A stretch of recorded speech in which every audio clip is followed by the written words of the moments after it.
Hi everyone, this is Jason Burack of Wall Street for Main Street. I just wanted to do a short video today and give my opinion about Brexit. So I want to give you guys some articles that I've researched, some information. Now, I am not European, although my family is of European descent. My family came from Russia and the Ukraine in the late 1800s, early 1900s to the United States. You know, we went through Ellis Island, and most of them are from the New York area. At least they were until, you know, the taxes and prices went up, and then they moved or retired or died. A lot of them, you know, are dead, unfortunately, a lot of my family. Anyways, though, guys, I want to talk about Brexit and the European Union. So for some of you who are not aware, you know, this is a mainstream guy, Ambrose Evans Pritchard. Here's an article about him in The Telegraph, which is a main UK London newspaper, talking about the European Union always was a CIA project. You know, this is an example where we have these ivory tower academics, politicians, and bureaucrats combined to make, you know, the European Union, and it's been a total failure. I mean, the track record of most of these guys that write papers, that make suggestions, of these academics and bureaucrats is a total failure. Almost anything they implement, at least what they say to the public, is meant to fail. Now, maybe there's ulterior motives that we may or may not eventually know about, but it's just amazing. So in terms of the other Brexit stories, I just want to talk about, you know, we have the murder of the politician Joe Cox murder, and, you know, they're trying to use it as a fear tactic to keep people in. The Zero Hedge story is the big guns are out. Soros, Rothschild warn of Brexit doom. Osborne threatens with suspending market. So we have, you know, the big people in power, the economic and political elites warning people about voting for Brexit. But, you know, I think it's about England getting their sovereignty back. The problem is a lot of our European listeners will attest to this. You know, when the European Union was created in the euro, you guys had a massive devaluation that wasn't in your inflation statistics. I've seen some of our listeners comment on it either on our site or on other interviews and podcasts and things like that about how massive of a devaluation of the euro was when you were forced from the Deutschmark into the euro or other currencies into the euro. Not that, you know, these sovereign national currencies were not devaluing before, but, you know, it's just massive devaluation with the euro that none of the inflation statistics covered. But I guess that's par for the course now, where these guys are all in stagflate and lie mode, where all of these governments are lying about the massive amount of inflation and devaluation of their currencies. The next thing I want to show you guys is the British pound, the long decline of the British pound. One thing people are talking about is how the British pound currency has survived, unlike, you know, other fiat currencies. Well, here's the thing. Here's a chart. I'll put a link to this and the other stories that I'm referencing in the video notes so you guys can take a look. But look at this, is from 1915 to 2013. For how much the exchange rate has just fallen of the pound in the devaluation from 1915 to 2013. Just massive devaluation. And I guess, you know, it was backed by sterling, so it was actually backed by silver and maybe even gold. I can't remember if it was a bimetallic standard or not. But, you know, once it became unsevered, you know, it just dropped. And Britain was running a massive welfare warfare state. The UK empire was long before the US. And I've done interviews with Dominic Frisby in the past about how a lot of the entrepreneurship and innovation in the British Empire, it stopped around World War I, and by World War II, a lot of it was gone. Now, there's a little bit here or there, but there used to be an enormous amount of innovation prior to World War I in the British Empire. You know, they created the Industrial Revolution and so many other inventions and things. So let me go through some of my other sources, you know, some of my other articles that I was looking at to cover this Brexit. You know, it's just surprising we're hearing the leader of Poland talking about Germany should lead the new EU. But I guess, you know, when they are the largest economy now, I guess, you know, it would make sense now. But it's just amazing, you know, that this was a goal of Germany at one point, and now peacefully they're basically gotten political control without, you know, firing any shots. It's just frustrating, though. I'm sure if you live in Europe and you're a small businessman or entrepreneur, the taxes, the inflation. I've heard stories from friends of mine who have family in Italy about all the people you have to bribe just to set up a business website and a cash register machine and a credit card machine, and how there's, you know, extra VAT taxes and all these things. It's got to be incredibly frustrating if you're trying to do business in Europe and you're not, you know, politically connected up at the top. Okay, so let me take a look at the other stories. I think, you know, SGT Report's doing a good job covering this. There's a lot of good stories here on Brexit. I'll put a link to their Brexit search. And there's some great balanced interviews here. Pippa Malmgren does an interesting interview about Brexit. where she talks about how, they should get their sovereignty back. But, the thing is, if these governments do get their sovereignty, guys, I mean, if they, it would be nice if England had its own trade policy and things like that, and more free markets and lower taxes, good for small business and entrepreneurship. But, I don't know if the politicians, even if they do separate, are going to allow that necessarily. I mean, they could start devaluing again. There's immigration problems in Europe. So if you're a taxpayer in Europe, you try to do the right thing and save and pay taxes, and, you don't try to...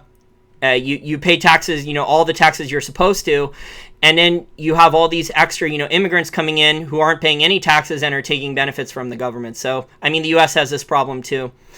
So it's just incredibly frustrating, guys, if you are trying to do the right thing nowadays, if you are, a small businessman or entrepreneur. Nigel Farage has a good speech from December. Actually, excuse me, it was from May. No. This guy put the video up in May, and the speech was actually from December because I just watched part of it.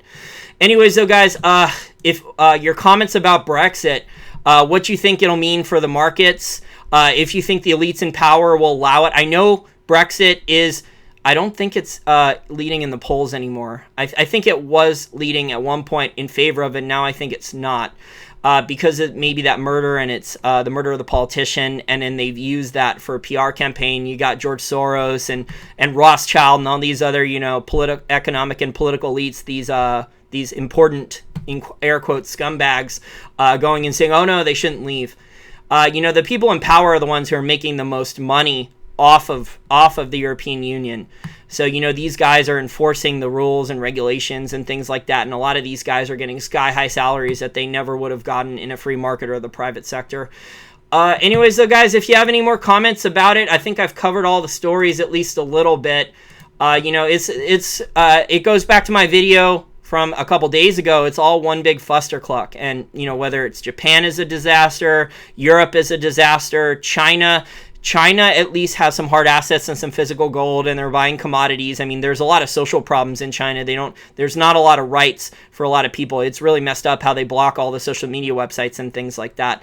So China has problems. The U.S. has an enormous amount of problems. There's problems freaking everywhere. I hear people say, oh, if you can only go to these countries or this country, or this country, or this country, you're fine. There was actually a great documentary that I just saw last night before I went to bed. It was about the housing bubble in Vancouver and how young professional Chinese have gotten all this inheritance from their parents who were, corrupt government officials or crony capitalists or whatever, and they're driving up the housing prices in Vancouver so that the cost of a mediocre house, like an old house that has been renovated for decades in Vancouver, is almost $3 million. So we have bubbles everywhere, guys. There's problems everywhere. I don't know how much longer they can keep things going. Obviously things should have crashed already, but, miraculously there's just a lot of money being printed to keep these credit bubbles and asset bubbles going. So please share, if you are European, in the comment section, share your thoughts on Brexit.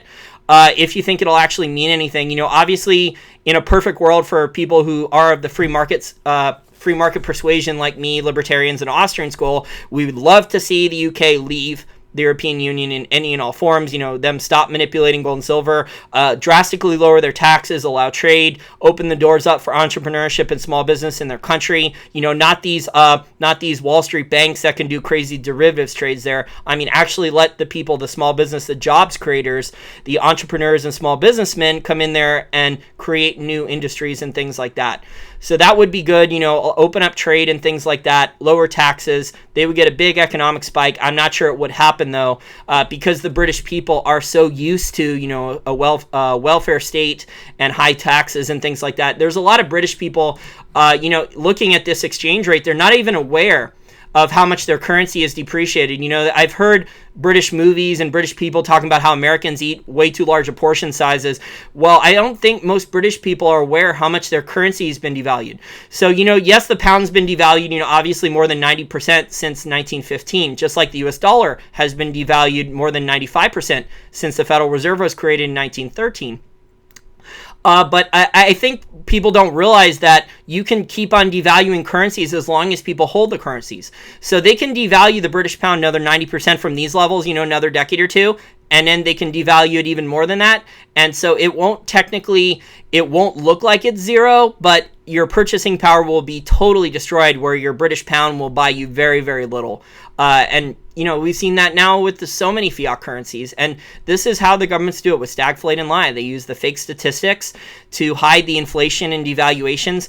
And honestly, guys, I don't see any other way that these guys can delay a collapse that much longer without massive devaluations. I just don't see any other way. So we're going to see big devaluations going forward in all the major economies. If you're in the emerging markets, you're used to massive devaluations more frequently.